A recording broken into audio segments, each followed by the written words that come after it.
Salut, désolé de faire un audio à minuit 39, bientôt minuit 40. J'ai pas encore écouté la vidéo de Goldoclack, mais que je suis, mais je viens d'écouter un audio de la chaîne YouTube francophone que je suis, Le Cri de la Gargouille. Et c'était très intéressant ce qu'ils ont dit. C'est juste que je me suis un peu laissée emporter dans les commentaires, mais c'était à propos d'une actrice qui a joué Hermione et d'un autre acteur qui a joué Daniel, qui a joué Harry Potter, pardon. Lapsus révélateur intéressant d'ailleurs, ce que je viens de faire là. C'était volontaire.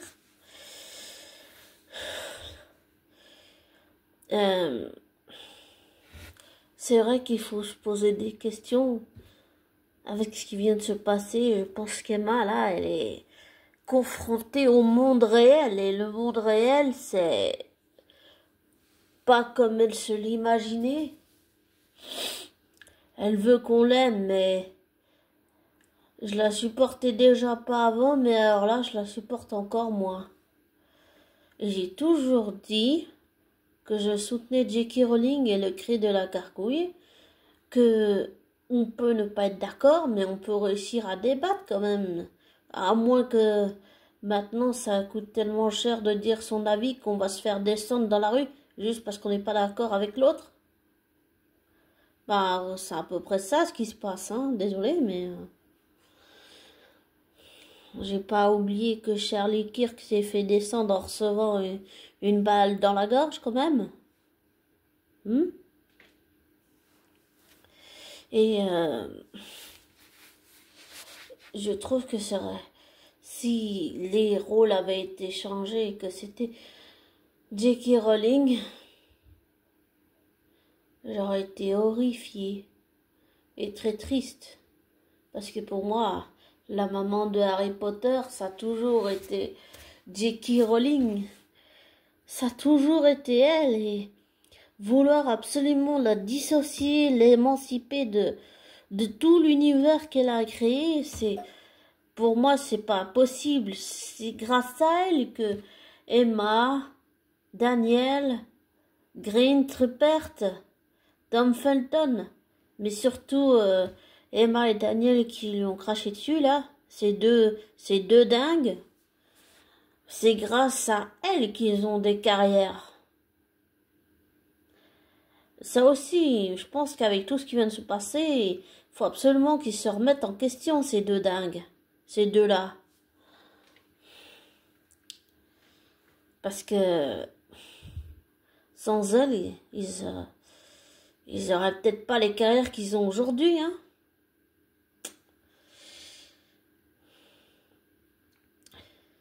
Et je pense que Daniel et Emma ont été extrêmement mal conseillés. Ils pensaient qu'ils allaient se faire aimer du public, bah le public les a rejetés.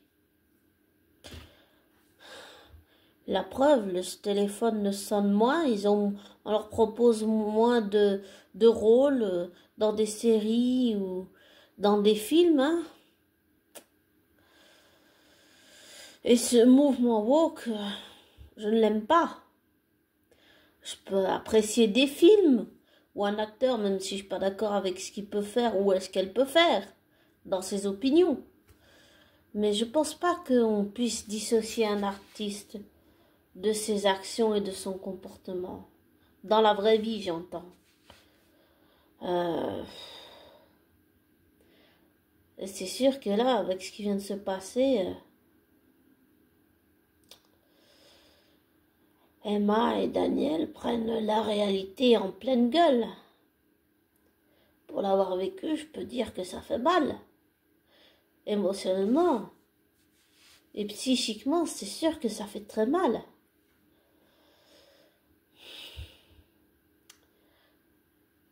Mais je pense surtout qu'ils devraient se remettre en question.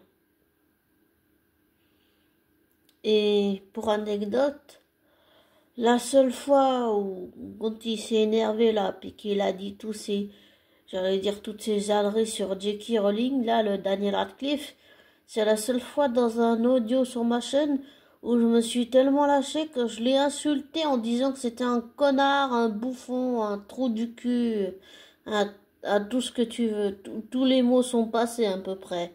Surtout un connard, un gros connard. Irrespectueux envers sa mère de cœur, qu'est J.K. Rowling. Et c'était comme j'ai dit dans les commentaires là récemment à Le Cri de la Gargouille, j'ai dit que pour moi j'ai juste l'impression que ces deux dingues, Daniel et Emma, c'est juste deux adolescents qui font une crise d'adolescence et leur mère de cœur en fait les frais en fait. Enfin, pour moi, c'est l'image que j'ai, c'est l'impression que j'ai. C'est qu'ils ont fait une grosse crise d'adolescence et elle a dû tout supporter. Souvent, les parents, quand on fait nos crises d'adolescence, ils supportent beaucoup. C'est lourd pour eux aussi, c'est difficile. Mes parents adoptifs peuvent en témoigner. Avec mon TDAH, mon trouble de l'attention, je suis pas comme les bipolaires, même si je fais des crises d'énervement, bien sûr. Mais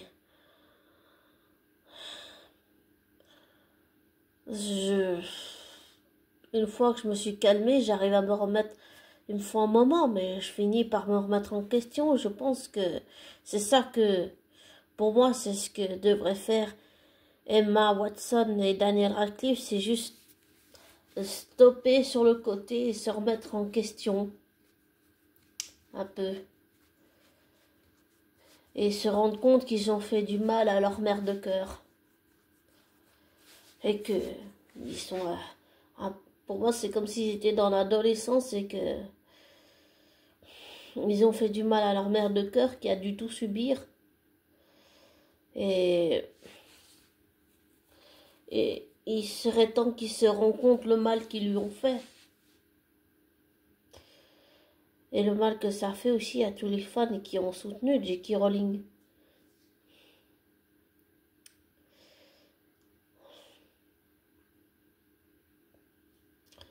Tout ça est allé beaucoup...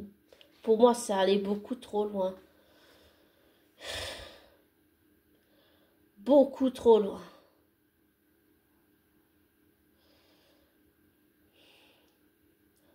C'est vrai que j'espérais aussi peut-être secrètement, j'avoue, un rapprochement entre Emma et Rowling, mais pour le moment et pour l'instant, ça n'aura pas lieu. Peut-être que quand Emma aura grandi, et quand Daniel Radcliffe lui aussi aura grandi, et qu'Emma Watson aura grandi, quand ces deux enfants adolescents, ces deux dingues auront grandi, peut-être qu'ils feront des excuses à leur mère de cœur. Et quand je parle de mère de cœur, je parle de J.K. Rowling. Et si j'ai cité Tom Felton, c'est parce que lui, il a su reconnaître le talent de J.K. Rowling. Et lui, il a reconnu que c'était grâce à J.K. Rowling qu'il a sa carrière, qu'il a tout ce qu'il a maintenant. C'est grâce à elle. Il l'a reconnu. Et j'espère de tout cœur, sincèrement, que quand ces deux dingues d'Emma Watson et Daniel Radcliffe auront fini leur crise d'adolescence qu'ils ont fait subir à leur mère de cœur, J.K. Rowling, ils s'excuseront, mais sincèrement, je veux pas des excuses hypocrites. Ça, je déteste ce genre de comportement, c'est irritant. Désolé, mais ça mérite. Et comme je dis, des fois, on peut être contradictoire, et même si on donne l'impression d'être hypocrite parce qu'on est contradictoire, désolé, mais on peut encore changer d'avis ou dire son avis, ou alors on va se faire descendre parce qu'on n'est pas d'accord avec l'autre, voilà, parce qu'on change juste d'avis. Enfin, c'est quoi ce monde de fou dangereux dans lequel on vit? Qu'est-ce qui se passe? Je pense que se remettre en question pour l'avoir fait plusieurs fois, parce que j'ai harcelé Flav Jubel, c'est mon plus grand regret de toute ma vie, mais même si je vis avec ça, j'ai dû apprendre à composer, j'ai dû travailler et faire un gros travail émotionnel avec ma psy. Et je pense que ce serait bien que Daniel et Emma fassent ce travail-là et se remettent en question.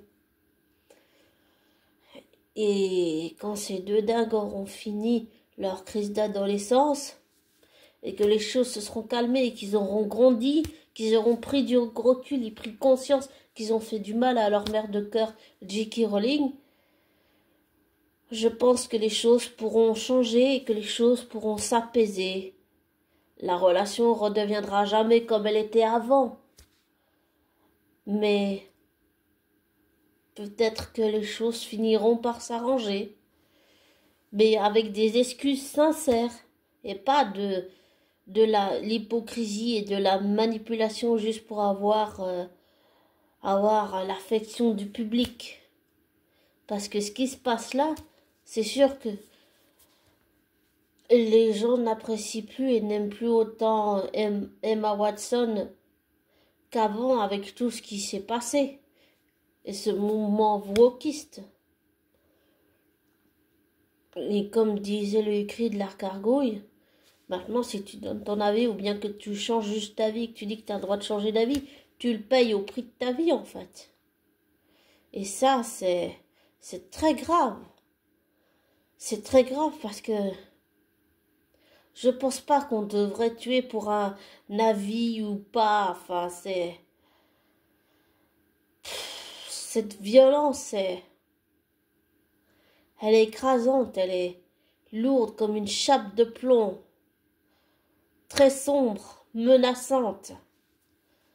Et j'aime pas ça du tout.